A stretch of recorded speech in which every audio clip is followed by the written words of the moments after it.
What do you think is the common thread of the three countries that are on our enemies list? First of all, who are the countries on our enemies list? Korea, Iraq, Iran, and Cuba. And Cuba. Are not, They don't have federal banks yet. And Russia and China. Right. Russia and China. And they refuse to accept a Rothschild central bank. Right. That's why they're on our That's enemies list. exactly right. Okay? There was a whole list the way that went down. Every country that didn't have it, we went to war against. Exactly. And forced them into putting in a bank. Exactly. That's what all wars have been fought about. Now, I used to deliver papers as a kid. I'm in 6th grade. I'm living in Stratford, Connecticut. And I would read the front page and a couple pages. And I used to see back, let's see, when was this? In the 60s, early 60s or thereabouts. I used to see that the Latin American countries were all demonstrating against Uncle Sam. And particularly, they were demonstrating against Uncle Sam's imperialism. What did that mean? I was scratching my head. I couldn't figure it out until, many, many years later. Here's the deal. We have something called the CIA. What is the CIA? Central Intelligence. It's a private corporation. Who owns that corporation? The bankers. We don't own it. The Rothschilds on that. The bankers. So the CIA would pick a target country, and they would go in and they would take down the authentic leader and put in a puppet. Then what would they do? They would flood the market with our corporation's products. Exxon, Coca-Cola, Pepsi-Cola, Procter & Gamble. They would flood. So this was economic imperialism. We were damaging their economy. We were extracting resources. They actually have a program to extract the best and the brightest and bring them here.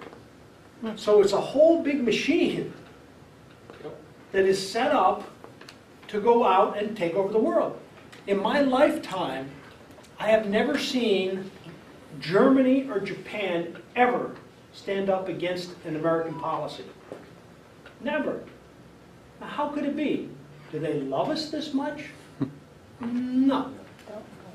What do you think it is? Well, by the rules of war, the victor gets to decide what the government is going to do, what kind of government and how it's going to run. The Lieber Code. Lieber Code. But why do we still have bases in Germany and Japan? They're puppets. Those countries are puppets. They're being run by the banks through the U.S. Army. Absolutely. That's why they never fight with us. They're under the control of the same guys we're under control of. So it's just an amazing realization that the bankers have done a fantastic job accumulating power step by step, and it's getting down to the final 4 or 5 countries that refuse. And by the way, the Chinese know and the Russians know that our government has been taken over by corporations. They're fully informed. They know it. The American people don't know it. But those 2 countries know it, and to my way of thinking, they're the best friends we have right now. Absolutely best friends. Yeah, the people of this country don't even know how we got taken over. We are occupied. We are an occupied nation. You don't believe me? Go to your local police sheriff. You got sergeants, captains, lieutenants. Those are military ranks, boys and girls. Yes, they are. Military jurisdiction. All right? And where does the sheriff report to in the chain of command? Yeah. You know where?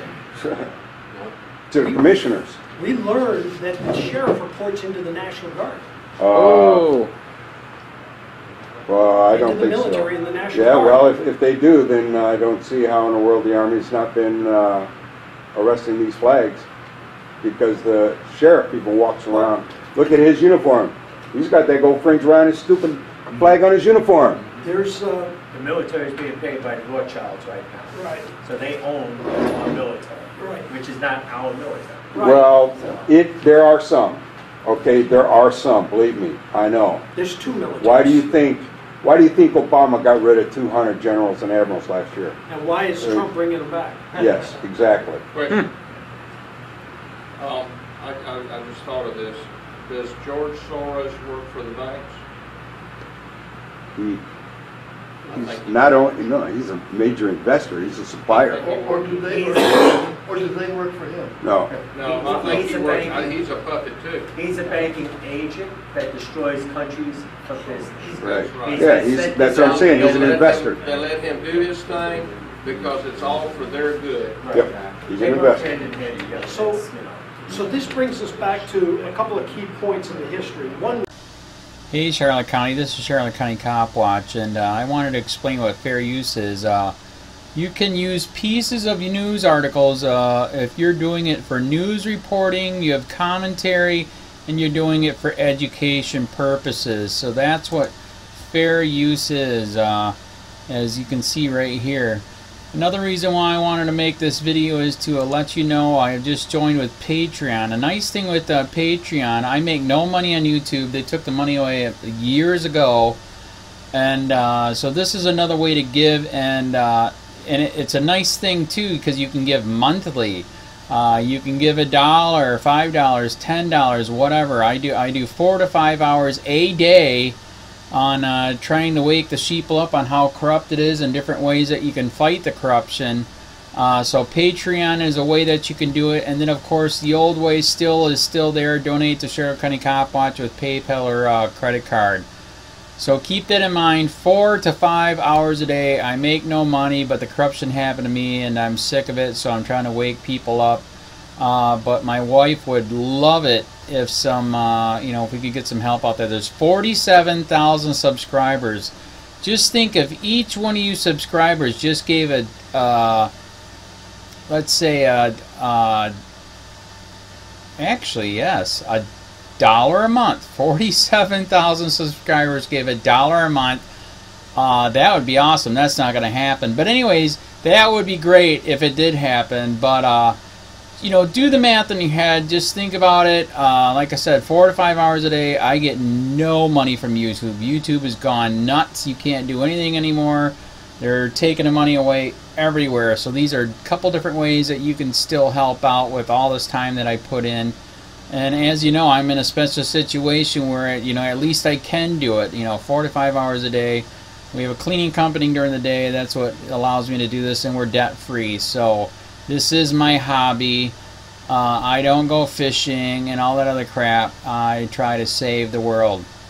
So help me out to make the wife happy, man. In fact, if you guys did give $1 a day, and there was 47,000 of you, and you did it, and each of you gave $1, and that was every month, oh my God, yes, I could quit. I could start suing them. Another idea too that we have is, if I got some funds, we could actually contact everyone that has been ticketed and or arrested and put in jail and start sending them postcards to let them know we're here, and to see if everything went all right, and if it didn't, find out their story. So we could even do more investigations and more lawsuits. Lawsuits take money.